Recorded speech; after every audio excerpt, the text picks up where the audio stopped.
Si Jordan Clarkson, bilang isang explosive at fearless scorer, ay maraming beses na naging mabigat na matchup para sa ilang NBA players kaya narito ang mga sumusunod na NBA superstar na pinahirapan ng Pinoy sensation Jordan Clarkson. Ang una sa ating listahan ay si Stephen Curry. Stephen Curry ay kilalang-kilala bilang isa sa pinakamalakas mag-shoot ng 3 sa NBA. Ngunit kahit gaano siya kagaling sa opensa, hindi siya elite defender. Tuwing nagkakatapat ang Warriors at Jazz o Lakers noon, sinasamantala ni Jordan Clarkson ang depensa ni Curry. Kapag na-switch si Steph sa pick and roll, mabilis na inaatake ito ni Clarkson. Minsan, ginagawa niya itong isolation at biglang step back press. Kitang-kita na hindi komportable si Curry kapag si Clarkson na ang may hawak ng bola. May ilang laro na talagang sumabog si Clarkson sa harap mismo ni Curry. Kapag umiinit ang kamay ni JC, mahirap itong patayin kahit superstar ang kalaban. Bumabawi man si Curry sa opensa, napipilitan siyang dumpensa ng todo pagdating sa Jazz possessions. Ito ang nagpapahirap kay Steph dahil alam niyang hindi siya kilala bilang defensive stopper. Sa mga highlight reels, makikita ang mga clutch shots ni Clarkson habang binabantayan siya ni Curry. Kahit ang mga komentaryo, madalas purihin ang fearless scoring ng Filipino-American star na ito. Dahil dito, maraming fans ang humanga kay Clarkson dahil pinapakita niyang kaya niyang sumabay sa MVP level na player. Hindi lang basta sumasabay, minsan siya pa ang nagsisilbing spark plug para sa Jazz para lumamang. Ang confidence ni Clarkson ng kanyang sandata laban sa malalaking pangalan gaya ni Steph. Hindi siya natatakot na umatake kahit pabantayan siya ng isa sa greatest show-outers sa NBA history. Sa bawat laban nila, pinapatunayan niya na hindi siya basta bench player lang. Para kay Clarkson, superstar o hindi, lahat pantay sa court pagdating sa opensa. Ang ikalawang superstar na pinahirapan ni Clarkson ay si James Harden.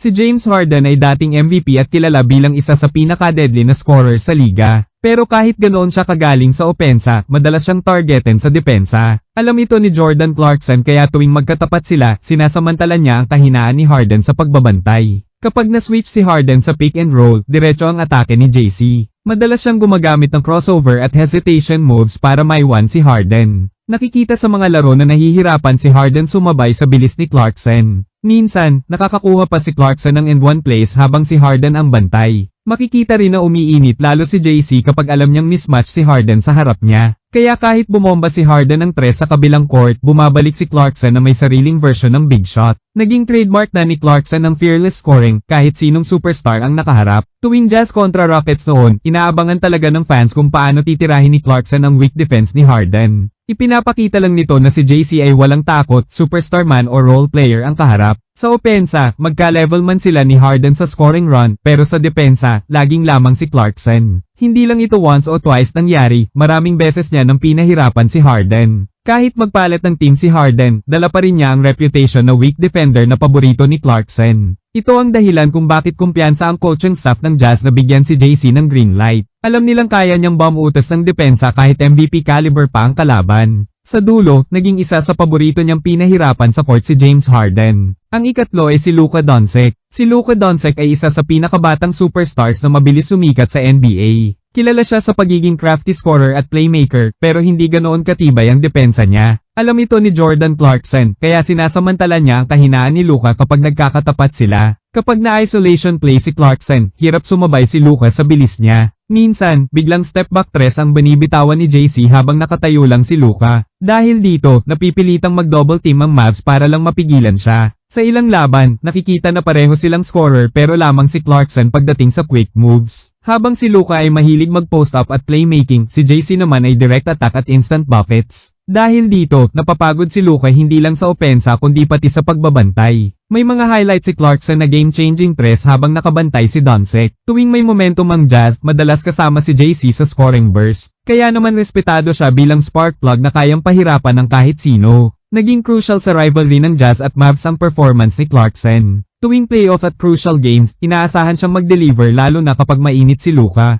Minsan, kahit bumomba si Luka ng triple-double, bumabawi si JC sa bench production. Ang tapang ni Clarkson na umatake kahit superstar ang kalaban ng dahilan kung bakit siya kinakatakutan sa isolation. Hindi basta natatakot si Clarkson na makipagsabayan sa big body ni Luka. Para sa kanya, walang malaki o maliit basta kaya niyang dumiskarte, lalampas at lalampas siya. Ang ikaapat ay si Damian Lillard. Si Damian Lillard ay kilalang clutch shooter at leader ng Blazers. Pero pagdating sa depensa, hindi siya elite na one-on-one stopper. Alam ito ni Jordan Clarkson kaya palagi niyang tina-target si Dame kapag nagkakatapat sila. Tuwing Blazers at Jazz ang laban, nagiging shootout madalas ang eksena. Pareho silang scorer kaya lagi silang sabayang bumomba ng tres. Sa mga fans, exciting panoorin ang banggaan nila lalo na kung parehong mainit ang kamay. Kapag nagkakaroon ng switch sa pick and roll, ginagamit ni Clarkson ang kanyang quick first step para iwan si Lillard. Minsan, biglang pull-up jumper o Eurostep ang ginagawa niya para malusutan ang bantay. Ang depensa ni Dame ay napipilitang mag-adjust para lang mapigilan si JC. Dahil dito, nagkakaroon ng openings ang ibang Jazz players kapag nakafocus si Lillard sa kanya. Madalas, nakakakuha pa si Clarkson ng foul mula sa late reaction ni Dame. Ipinapakita nito kung gaano kadelikado si JC pagdating sa one-on-one. Minsan kahit gumagawa si Lillard ng clutch shots, si Clarkson din ang sumasagot sa kabila. Para itong bar ilan na walang aatrasan. Sa bawat laban nila, kitang-kita ang respeto ni Dame kay JC bilang scorer. Hindi siya basta binabaliwala dahil alam niyang kaya niyang mag-init bigla. Ang fans ng Jazz ay laging umaasa kay Clarkson sa mga crucial moments laban sa Blazers. Dahil dito, kilala siya bilang isa sa mga paboritong bomb utes sa depensa ni Lillard. Ang ikalima na pinaharapan ni Clarkson ay si Kyrie Irving. Si Kyrie Irving ay isa sa pinaka-skillful na ball handler sa buong NBA. Pero pagdating sa depensa, kilala siyang hindi consistent defender. Nakikita ito ni Jordan Clarkson kaya hindi siya nangingimi umatake kapag si Kyrie ang bantay. Kapag nagkakatapat sila, parang mano-manong laban ng dalawang magician sa bola. Pareho silang may crossover at step-back moves na nakakatuwang panoorin. Pero kapag si JC ang umatake, hirap sumabay si Kyrie sa lateral quickness niya.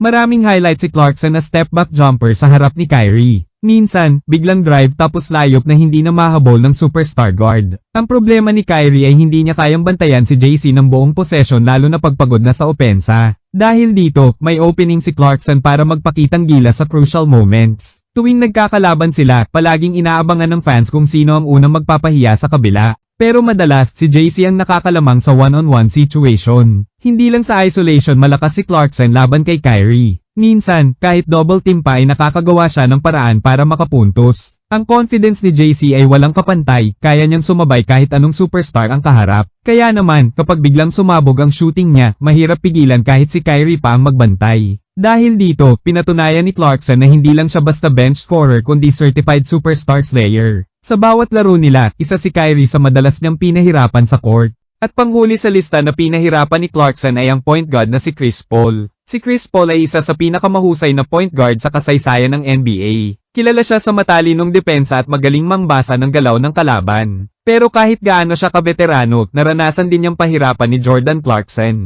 Kapag na-switch si Paul sa pick and roll, ginagamit ni Clarkson ang bilis at unpredictability niya. Mahirap hulaan kung mag-step back ba si JC o biglang drive. Dahil dito, hindi palaging nababasa ni CP3 ang mga galaw ni Clarkson. May mga laro kung saan bumomba si Clarkson ng sunod-sunod na puntos habang si Paul ang bantay. Kahit bantay sarado, nakakahanap ng puwang si JC para makapagbitaw ng clutch shots. Lalo na kapag mainit ang kamay niya, nahihirapan ng Phoenix Suns o dati niyang team na Thunder na kontrolin ang momentum. Natunayan ni JC na kahit veteran defensive guard si Chris Paul, hindi garantiya na mapipigilan niya ang scorer na may tiwala sa sarili. Kaya naman sa mga fans, idol si Clarkson dahil kaya niyang pahirapan ng isang point guard.